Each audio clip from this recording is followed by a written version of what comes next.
Assalamualaikum warahmatullahi wabarakatuh. Hai para pencinta catur dan para caturmania, selamat datang kembali di Legenda Catur Dunia. Seperti biasa kawan-kawan, partai yang menarik akan kami sajikan untuk kawan-kawan semua. Kali ini adalah permainan dari Vladimir Kramnik saat berhadapan dengan Garry Kasparov di turnamen PCA Intel Grand Prix di Moskow, Rusia tahun 1994.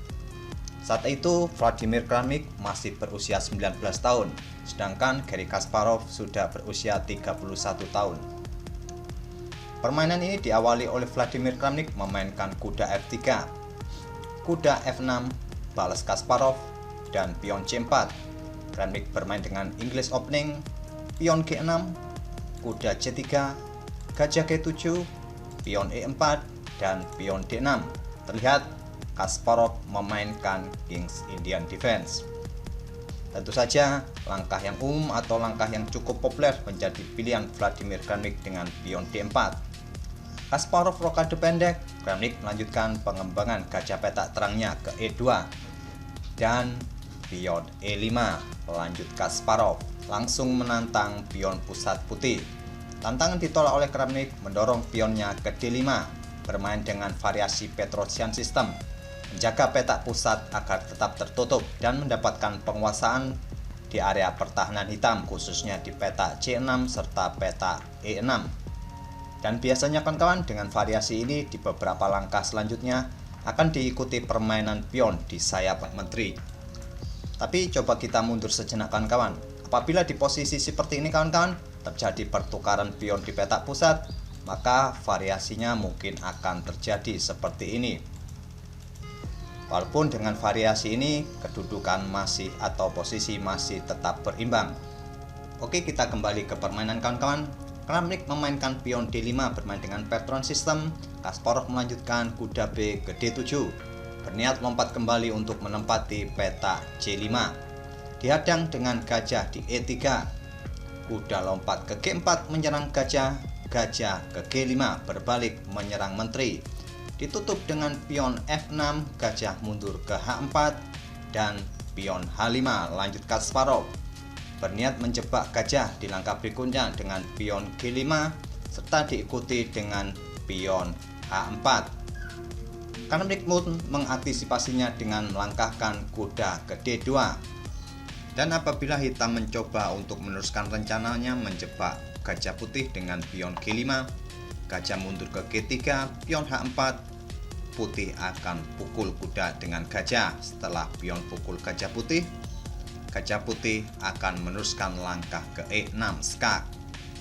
Setelah ditutup dengan beteng, langkah berikutnya akan diikuti dengan pion pukul pion sehingga terbuka lajur H bagi beteng putih. Tentu variasi ini tidak disukai oleh hitam atau Kasparov. Kita lanjut ke permainan aslinya kawan-kawan. Pada posisi seperti ini, Kasparov melangkahkan kudanya ke H6. Kramnik melanjutkan dengan pion F3, membuka ruang bagi gajahnya ke depan. Kuda hitam ke F7, menteri putih ke C2. Di langkah berikutnya kawan-kawan, putih mempunyai dua pilihan untuk melakukan rokade, baik melakukan rokade pendek ataupun bisa juga rokade panjang. Tentu saja Kramnik akan melihat langkah-langkah berikutnya oleh Kasparov. Kasparov pun melanjutkan dengan gajah ke H6. Kasparov menyiapkan gajahnya untuk membidik arah sayap menteri jika raja berniat untuk rokade panjang. Tapi uniknya di sini kawan-kawan, Kramnik memutuskan untuk rokade panjang, tidak menghiraukan bidikan dari gajah petak gelap hitam ini. Pion C5 lanjut Kasparov. Pion pukul pion dengan N-Pasen, dipukul balik dengan pion B. Kita sudah di langkah ke-15 kawan-kawan. Coba perhatikan dan sedikit analisa kedua posisi pemain ini. Siapakah lebih baik sampai langkah ke-15 ini kawan-kawan? Di sini Kasparov mempunyai lajur yang terbuka bagi betengnya kawan-kawan. Begitu juga gajahnya sudah pada posisi membidik arah sayap menteri putih. Tapi Kasparov juga mempunyai sisi yang lemah, yaitu pada struktur pionnya kawan-kawan. Struktur pionnya cukup lemah dibandingkan dengan struktur pion putih ini. Apakah Kasparov menyadari hal ini? Kita lihat langkah-langkah berikutnya oleh Kasparov.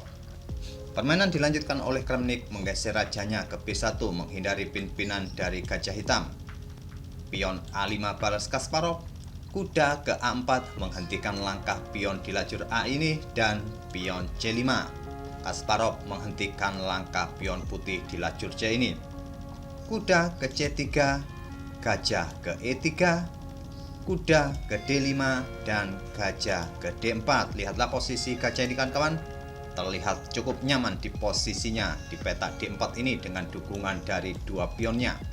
Tentu posisi gajah hitam ini membuat tidak nyaman para perwira putih. Kramnik meresponnya dengan kuda ke B3 bersiap untuk mengeliminasi gajah hitam ini.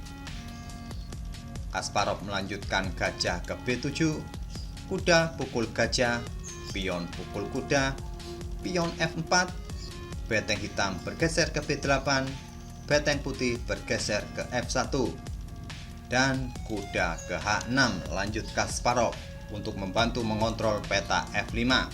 Kramnik melanjutkan pion C5 mengorbankan pionnya untuk mengosongkan peta C4 yang kemudian nantinya bisa diisi oleh menteri ataupun gajahnya di peta C4 ini.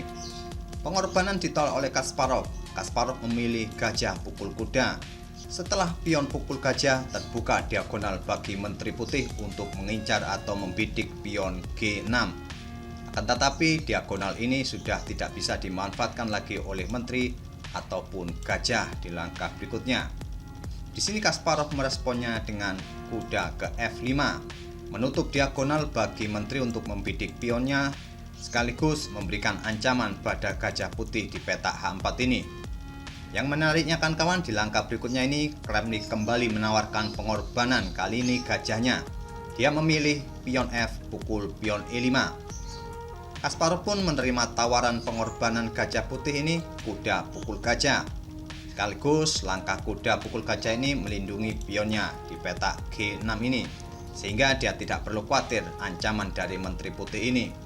Akan tetapi Kasparov melupakan sesuatu yang sangat penting, karena setelah ini Kramnik melanjutkan dengan pion E pukul pion D6.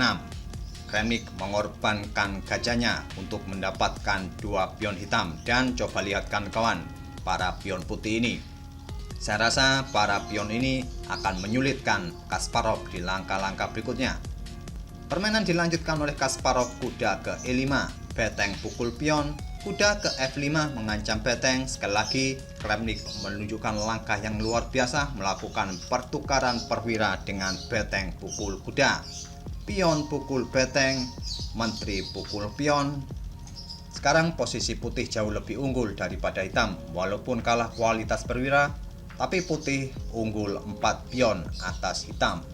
Dan di langkah berikutnya ini kawan-kawan, langkah terbaik bagi hitam adalah mungkin memainkan menterinya ke peta D7 untuk menawarkan pertukaran menteri, ataupun memainkan betengnya naik ke peta B7. Walaupun variasi ini tidak menghindarkan hitam dari kekalahan, tapi langkah-langkah alternatif ini bisa menjadikan pilihan di posisi seperti ini. Tapi sayangnya Kasparov di langkah berikutnya ini memainkan rajanya ke G7. Ini adalah langkah lemah atau langkah yang kurang akurat. Mungkin bermaksud untuk menambah kontrol pada peta G6, sekaligus mungkin membuka jalan bagi betengnya bergeser ke peta G8 ataupun ke peta H8 di langkah-langkah berikutnya. Simpel saja bagi Kramnik di langkah berikutnya ini, dia meneruskan langkah gajah pukul pion. Beteng digeser ke H8, beteng bergeser ke G4 skak. Kuda tidak akan berani pukul beteng, karena jika kuda pukul beteng, menteri akan ke G6 skak setelah raja ke F8 dan skak mat. Di sini raja hanya bergeser ke F8. Menteri putih ke E6. Sekali lagi kawan-kawan, hitam tidak akan berani melanjutkan untuk pukul salah satu para perwira putih ini. Jika kuda pukul beteng, menteri akan ke peta F7 skak mat. Jika beteng pukul gajah, beteng putih akan ke peta G8 skak mat. Di sini Kasparov meresponnya dengan beteng naik ke B7. Dan lihatlah kawan-kawan, sekarang para pion ini yang akan merepotkan para perwira hitam. Pion C6 mengancam beteng. Beteng pukul pion skak, raja pukul beteng.